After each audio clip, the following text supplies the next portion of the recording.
That's right, and Boxer are making history here, just like Base Boxing Basement. Remember to like and subscribe. Yeah, Ben, go away. Only just making history with your Omen show. Get off, Ben Shalom. Where's your hat anyway? Probably too small to see.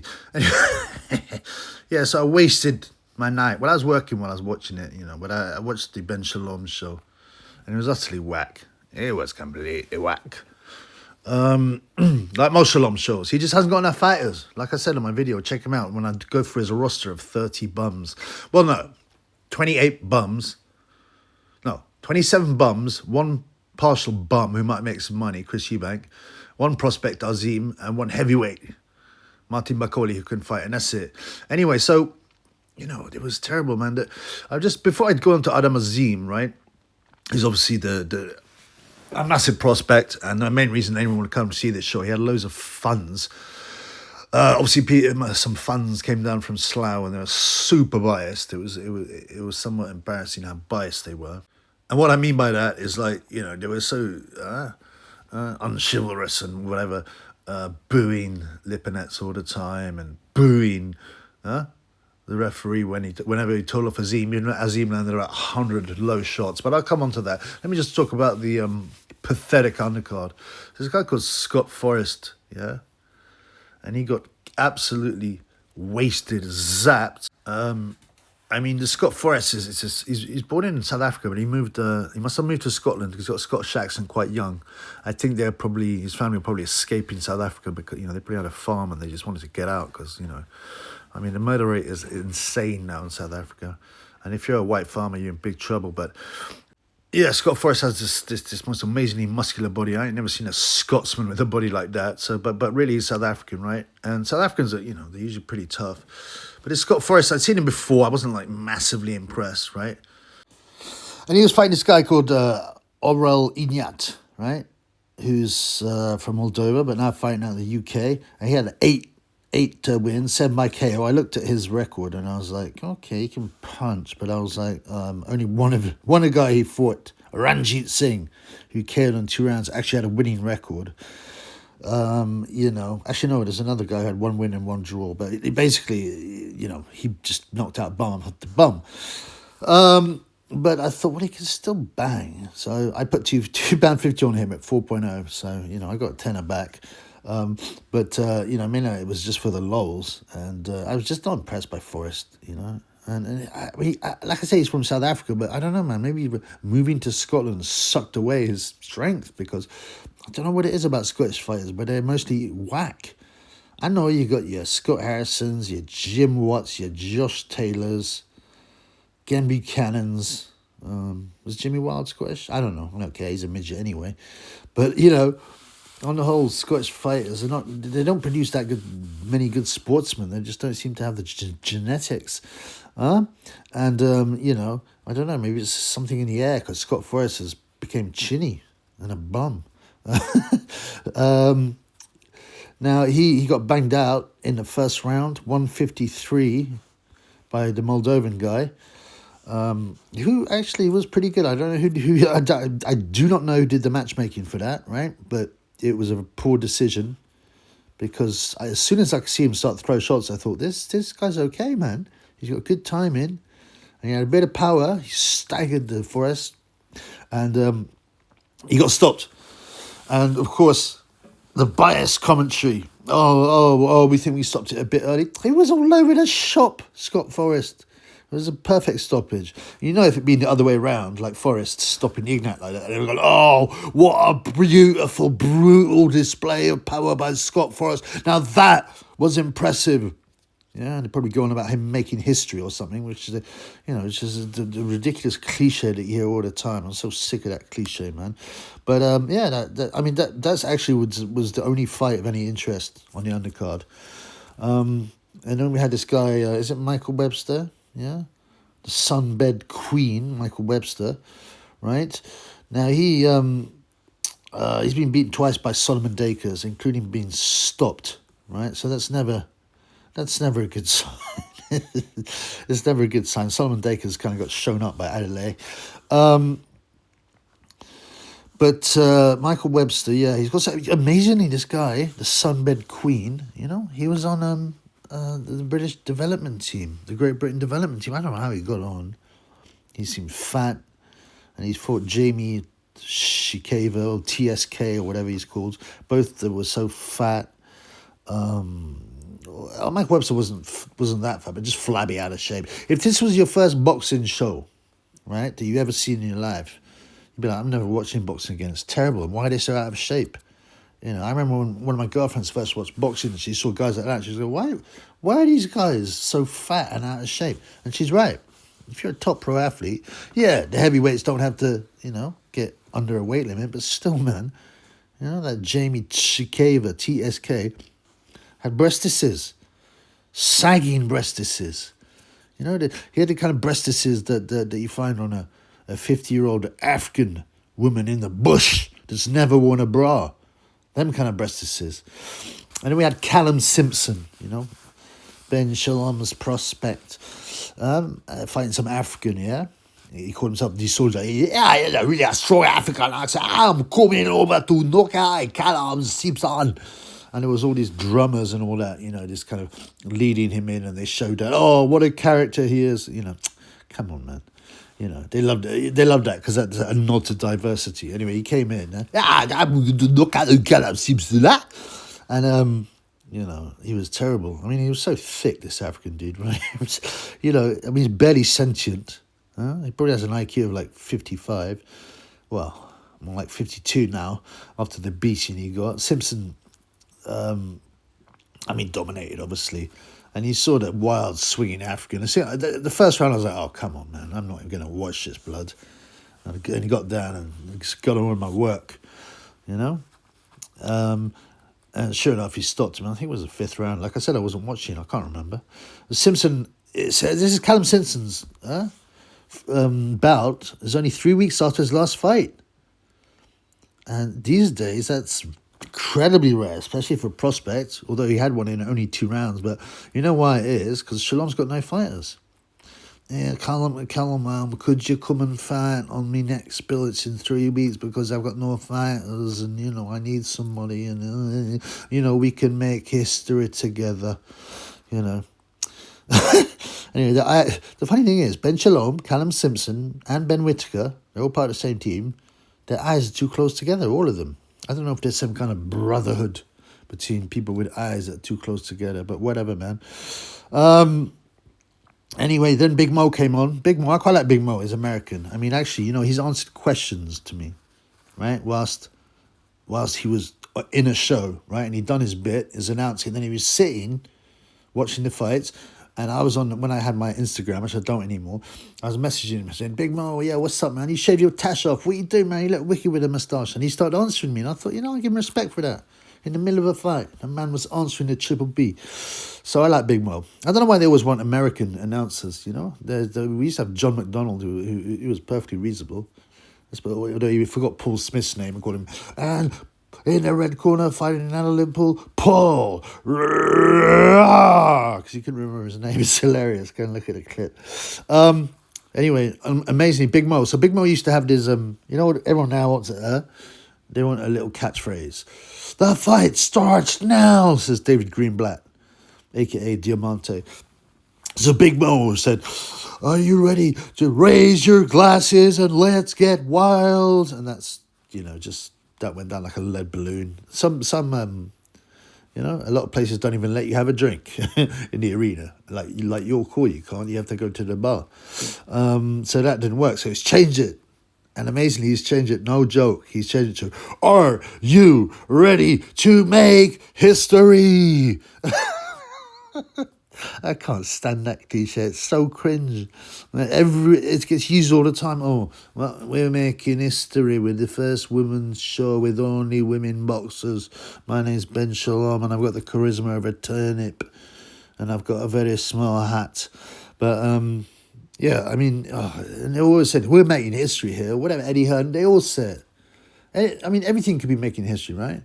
You could say, oh, Joe Calzaghe is the first fighter called Joe Calzaghe to win a world title, so he made history. I mean, you could just, you could say Chubby made history, I mean, the first guy called Triple B to make a channel. Actually, there isn't. There's another Triple B actually out there.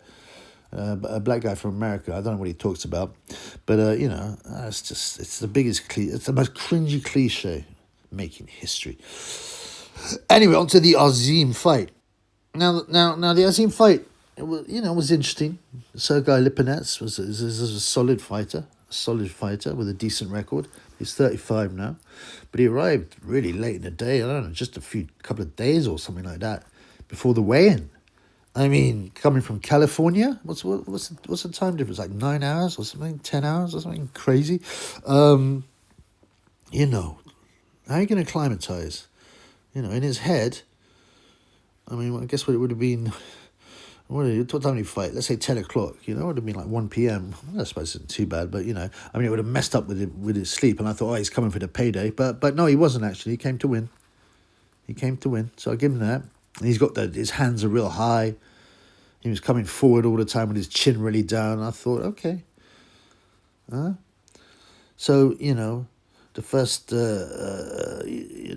first two rounds, Azim's winning it, but Lipinets was quite clever. He moved his head well behind a high guard and just carried on coming forward. He didn't land many shots. And even from the first round, Adam Azim's so-called body shots were quite good, but so many of them were going low. And the commentators would just avoid mentioning it. They just wouldn't mention it. It's just crazy, man. They're so biased. They won't say anything against Azim or any of Shalom's fighters, anything bad. In the third round, Azim, he's got nice footwork, Azim. I like his footwork. He's got a very nice left hook, a lead left hook, a counter left hook, vicious. Uppercuts are good. But he hit Lipinets with a counter left hook as he was going backwards. Boom. Down he went, Lipinets. He wasn't badly hurt. But I've got to say, he's got a lovely left hook, Azim. A lovely left hook. And it carried on, and, we got yet another low shot, Low shot after low shot after low shot from Azim. And the commentators wouldn't even mention it. The only time he mentioned it, right, was when the referee called him out for it. So at one point, the ref give Azim a little warning, just a little telling off, look, keep your shots up, and that was it. Nothing else, right? And the commentary, I think it's Matthew Macklin, that bum. He wasn't really a bum, but he's a bum commentator, terrible commentator, terribly biased. Why are they giving a guy with so many links to major gangsters a job on Sky commentating? It's a bit odd. But anyway, whatever, man. I mean, you say, nothing's proved in court. Well, fair enough. But still, it's just a weird choice to have Macklin, who's not that big a name, who's a rubbish commentator, and with those links. I don't know why they get him, but he's probably got threatened. Give him a job or we'll whack you. And like I said before, we used to have unbiased Brit commentary, especially when Jim Watt was back in the day. He would say it as he saw it. Same with Glenn McCrory. That's probably why they got pushed out. Sky pushed out Glenn McCrory. They made up some excuse to get rid of Glenn McCrory, because he didn't toe the line enough, and they replaced him with company Johnny Nelson. Yeah, they made up some excuse because, I don't know, he had some junk drive conviction or something like that, and so they got rid of him. But, because of that, allegedly, yeah, right. And then you take on a guy called Macklin who's got links to one of the biggest gangsters in the world. I can't stand Sky. They're so hypocritical. Anyway, eventually, Azim, he's a very dirty fighter, Azim. It's something I hadn't really noticed before about him. Very dirty.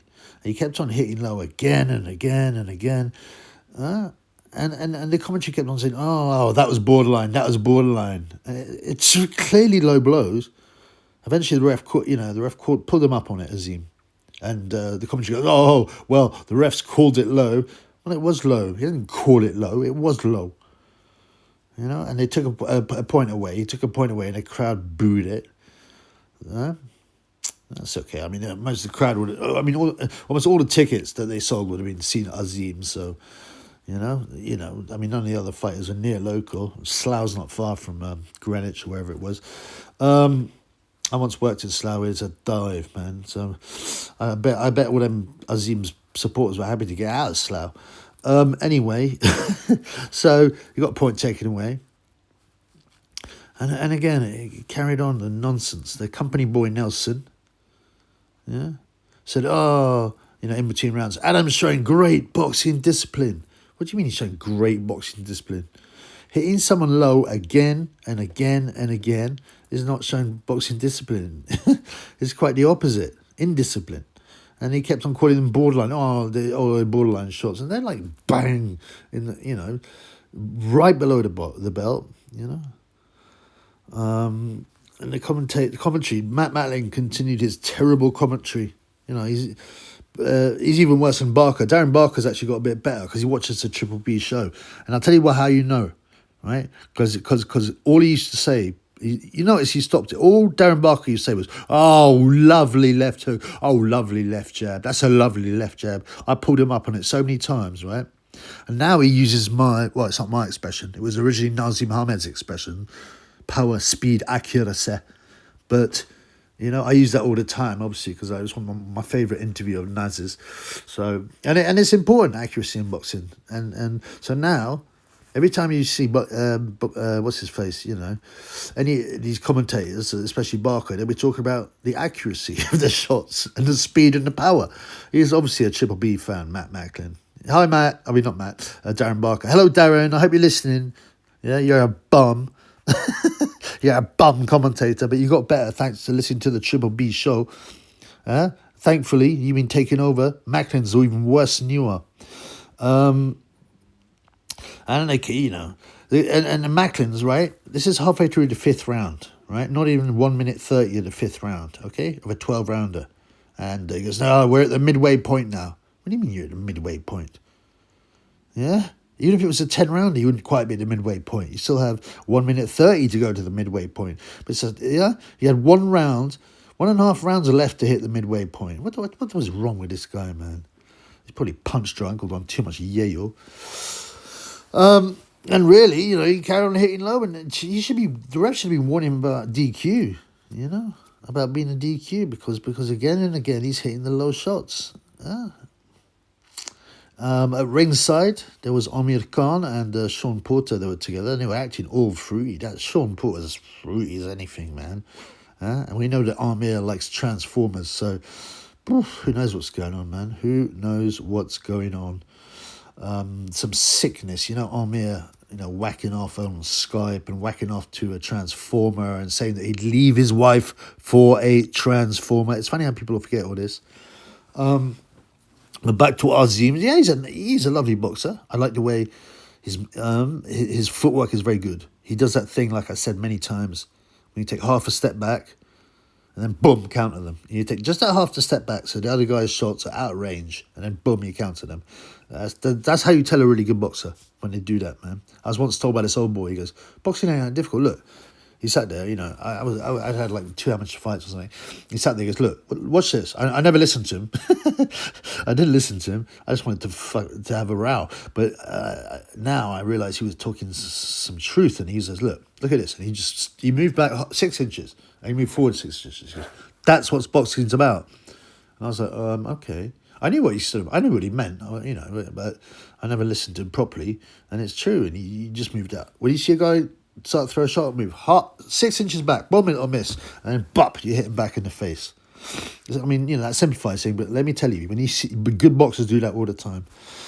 And in the seventh, I think it was the seventh, another low blow from Adam Azim. I mean, it must have been about 100, right? And the point was taken off again. Lipinets went down from the low blow this time. I mean, he was given time. He didn't take that much time. I mean, a lot of these fighters are brave. They're like, I mean, Usyk's the only fighter I've seen that's taken like a long time, like 5 minutes to come back. And Usyk was encouraged by the ref to take the full 5 minutes. It was quite weird, but it was clearly a low shot by Dubum. Anyway, Dubum, there was some controversy about it, but even Dubum knew it was a low shot because he never complained once. He didn't complain at the end of the fight. He didn't complain after he landed the shot, and the ref took the ref had a word with him. He was only like about 2 months later, he started going, oh, he knocked him out. I was robbed, innit, fam? I want my rematch, Usyk. Anyway, And this biased commentary kept on saying again and again and again. Again, I think it was Macklin, or I don't know who the other guy was. Some Dave something, I have no idea. Whoever the non-boxing commentator was, but I think it was Macklin. He kept on saying, "Oh, the ref doesn't have to DQ you. You can land as many low shots as you want. It's up to the ref. He doesn't have to disqualify you. It's not 3 strikes and you're out." I mean, they were going on about this on and on. I was like, why are you? I mean, firstly, Azim could well have been pulled out. I mean, the ref could. I mean, many refs might have disqualified him. Yeah.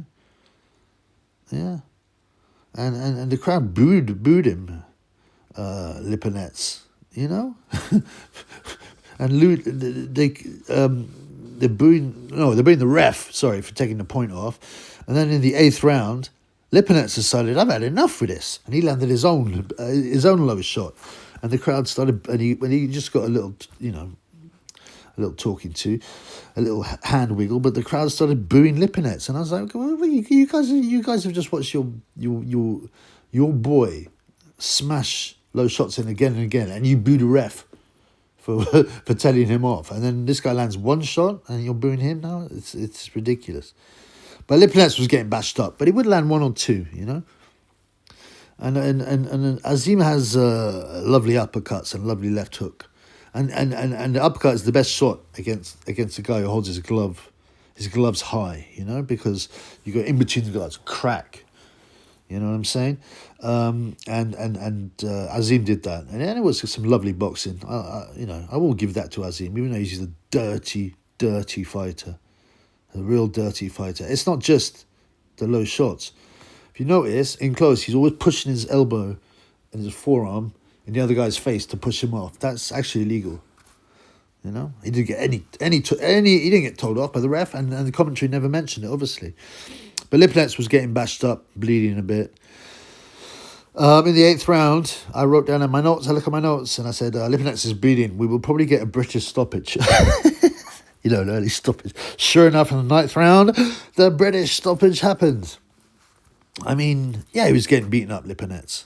But this was a 12-rounder, main event. Lipinets' last, shot at climbing up those rankings, maybe getting another world title shot. But, he was still, I wouldn't say he was still in there. He was still throwing the occasional shot.